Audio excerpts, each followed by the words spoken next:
before I get into the video, I just want to say that this was absolutely not supposed to be a rant video, but I got so passionate about the topic. But hopefully you all understand where I'm coming from anyways, and I hope you all can understand what I'm saying. So thanks for watching, and I hope you enjoy the video. What is up, everyone? Today I'm doing something a little bit different. I actually decided that alongside my story times, I also want to do commentary videos because I'm known for giving my opinion on like literally anything that I find interesting to me. So I kind of want to turn that into a series versus having to type it online all the time, because I'm always typing my opinions on Twitter, Instagram, whatever. And sometimes I just want to voice what I'm saying so that I can better explain, because you can't always type out your thoughts as they are. So that's why I'm doing this. And as you can see by the title, today I will be giving my commentary on the Proud Family, specifically Dijonay's character, because she is always the hot topic of that show. And I just want to say what I have to say about it, because I've seen people say what they had to say, and their opinions always half match mine and then half don't. So I'm just going to say what I feel and put it out there just to see if anyone else feels where I'm coming from with it. So let's get right into it. So before I get into my Proud Family commentary, I want to take it back to 1992 when Bebe's Kids, the movie, was released. And this movie was written by Bruce W. Smith, who also wrote and created the Proud Family. And the reason why I'm even linking these two together is because of the animation style. So when you look at the Proud Family in 2001 and then you look at 1992's Bebe's Kids, you can see the similarity in animation style.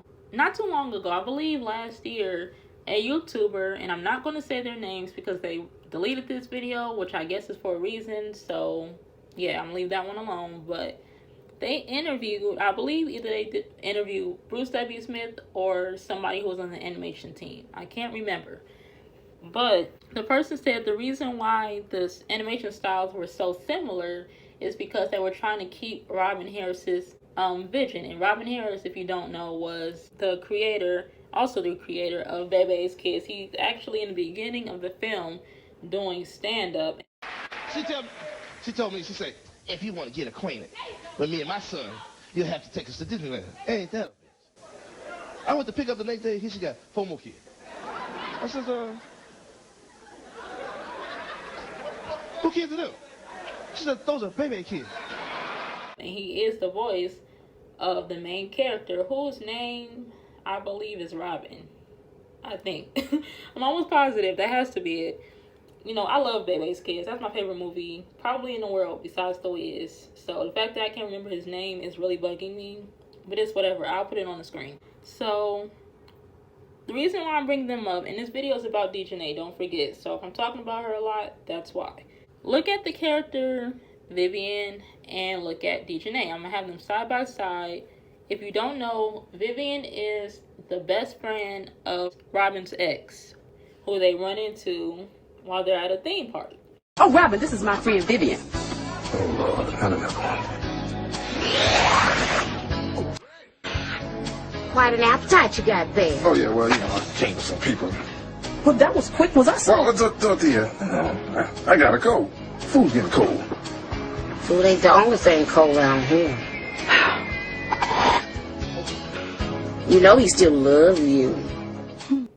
So what I'll say about Vivian is she seems like a really nice girl. She's a sweetheart. She's loyal to her friend. But Dijonay's character, she's mean. Dijonay is mean. She's not very nice to her friends. Not very loyal. Total opposite of Vivian. The only thing they have in common is their appearance, which is chubby, dark skin with blonde hair. And that's what I liked about Bebe's Kids. Bebe's Kids didn't have any stereotypes, in my opinion. They didn't have any stereotypes. It was just a true-to-life story that used representation without being stereotypical, because Vivian was nice and sweet. She actually had a soft-spoken voice.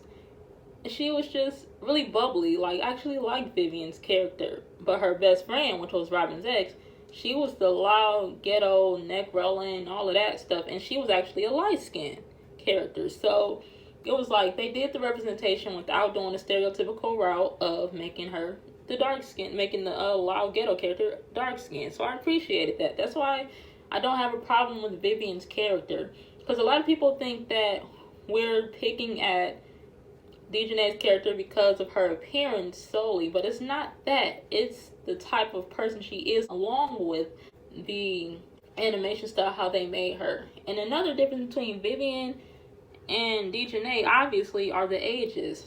Grown woman, little girl. You know, why did they have a little girl acting like that? They could have made the little girl just like Vivian. They could have did that. And we're getting into Proud Family now. We're switching over to 2001.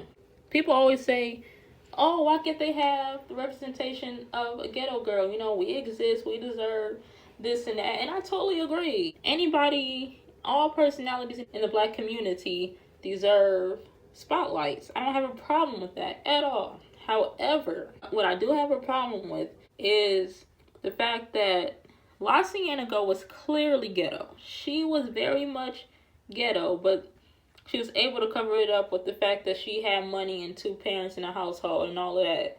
So she gets classified as spicy and uppity because she had money, when she literally behaved the same way as Dijonay.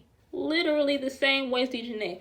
And if you remember from episode 1, season 1, her and Dijonay were best friends since they were little. Where's the transfer the racers? Sorry, but the tryouts are... La Cienega? Dijonay? Who's that? Are the tracks still open? Yeah, girl, come on.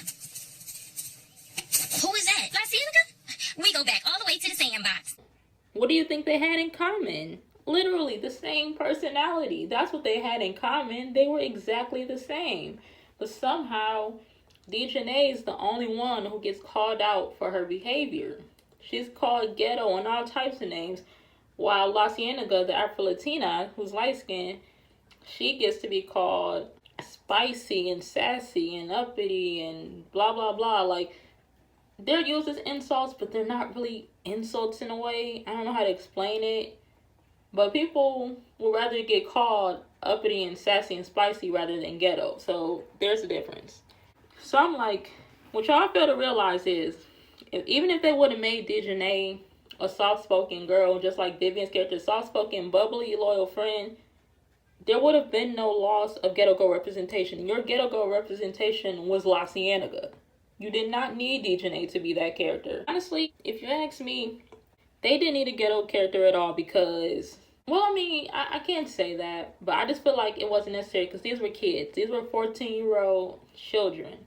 Why did they need to have that? And another thing, speaking of age, why was Dijonay's hair dyed at 14?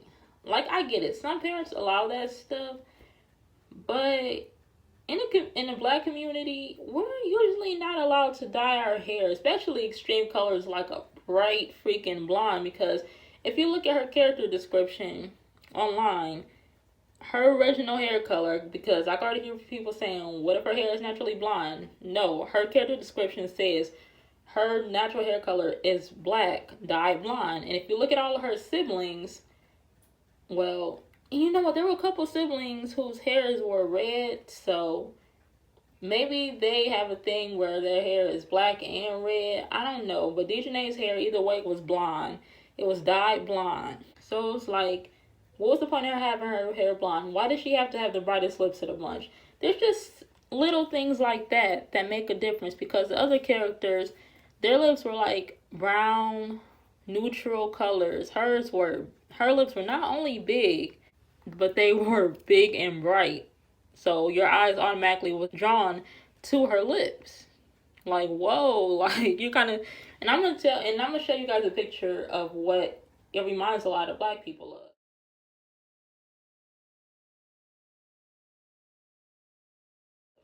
Because I'm gonna keep it real. I'm gonna keep it all the way honest here.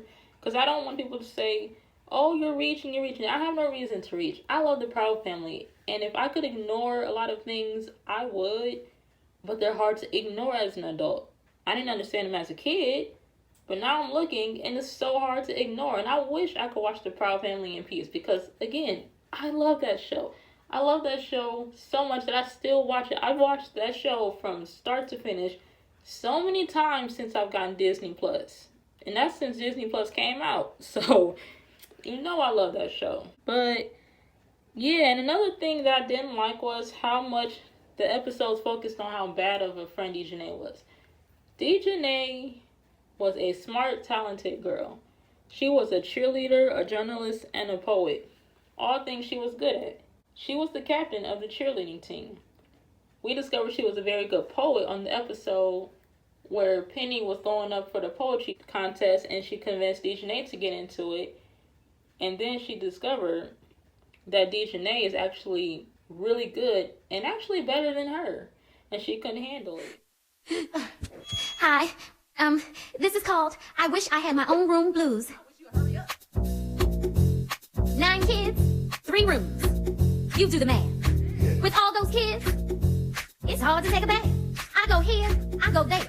There's no space anywhere. Little brothers and little sisters all about. I want to scream. I want to shout. I can't think. Get out of my face. I love you all, but I need my space. Dijonay Jones. They like me. They really like me. Like you? They loved you. You were amazing. You were much better than Miss Cool Breeze over here. You better watch out, bro. You got some competition for those wizard dollars. So what did you think, Penny? I wasn't good unless you think so. I think I've been played. Which I hated because every time Dijonay did something good besides cheerleading, people act so shocked. Like, all of y'all got y'all flaws. None of y'all are good friends or good people. So why is it that anytime Dijonay does something good, everyone's shocked, but y'all don't act the same way when it's anybody else in the friend group? Why can't Dijonay be good at other stuff besides being loud and a bad friend? I don't understand that, but that could be a reach. But that's just my personal view. I just wanted to know. So then, let's talk about Dijonay's attitude, which we've already been talking about. Dark-skinned women are heavily attached to having super bad attitudes. And anytime... And a lot of this stuff, I'm going to blame on the audience as well because, like I said, La Cienega, Dijonay, even Penny, bad attitudes, horrible mouths. Yet, somehow, Dijonay is the only one who we associate with being a loudmouth and a bad attitude in the show. I'm guilty of doing that myself. I used to say that all the time about Dijonay. I didn't like her because she was loud and ghetto. That's literally La Cienega too. And it's like, I just wish that they hadn't done Dijonay like that. They did not have to make her character like that. We already had a ghetto, which was La Cienega, but nobody wants to call La Cienega ghetto because she's Afro-Latina. For some reason, Afro-Latinas can't be called ghetto. They gotta be called spicy, which is ridiculous to me. But moving on to Proud Family, Louder and Prouder, which is coming out in 2022. Now, when the person that YouTuber I mentioned earlier interviewed Bruce W. Smith or whoever was on the writing team, whoever that person was, they were very dismissive of the colorism claims and the stereotype claims and things like that. So, am I expecting a huge change in Dijonay's character or anything for that matter that was bad in that show? Am I expecting a change in this reboot? Not really. I'm not going to lie to you. I'm not expecting much of a difference. Because even as of recently, we had to basically make them change Dijonay's clothing as far as the shirt. Because the shirt, they 16 years old now. Why is her stomach still hanging out the bottom of her shirt? Everybody else kind of got revamped a little bit. Her character stayed the same with that stupid ponytail. I'm sorry, I hate that ponytail. I was hoping that they would let her hair down, let it flow a little bit, or give her a bob or something. But they still got her with that dumb ponytail. Okay, cool. They didn't change her face. Okay, fine. Didn't make her thinner. That's okay, because we never had a problem with her being chubby. That was never the problem. But why did we have to make y'all pull her shirt down? Why do we have to make y'all redraw that part of her? I don't understand. She was a little girl back then. She knows how to dress at 16 years old. And honestly, I feel like all of them should have had different outfits by this point. I don't understand why the outfits are the same or similar to the same, but maybe they're trying to keep it all the way true to the old series. I don't know. But we have been asking for a difference for a while. They also brought on this new character. They brought on a few new characters, but this one I want to talk about because she's a black activist played by Keke Palmer, I believe. I don't know her name, but this activist character, I'm hoping that if they keep the themes of colorism and stereotypes in the show, hopefully it's for educational purposes, and this new activist character talks about those things and calls them out as they happen. I don't want them to have a whole activist character have themes of colorism and stereotypes just to not even address it. That would be very disappointing. And I'm going to watch the show. Even if that's the case, if I notice that within the first few episodes, I'm going to continue watching because I want to be able to fairly critique what I see. So that's really all I have to say on this topic.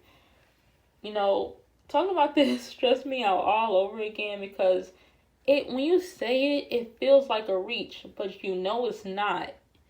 But it only feels like a reach because for so long people have told us that colorism and stereotypes are in our head.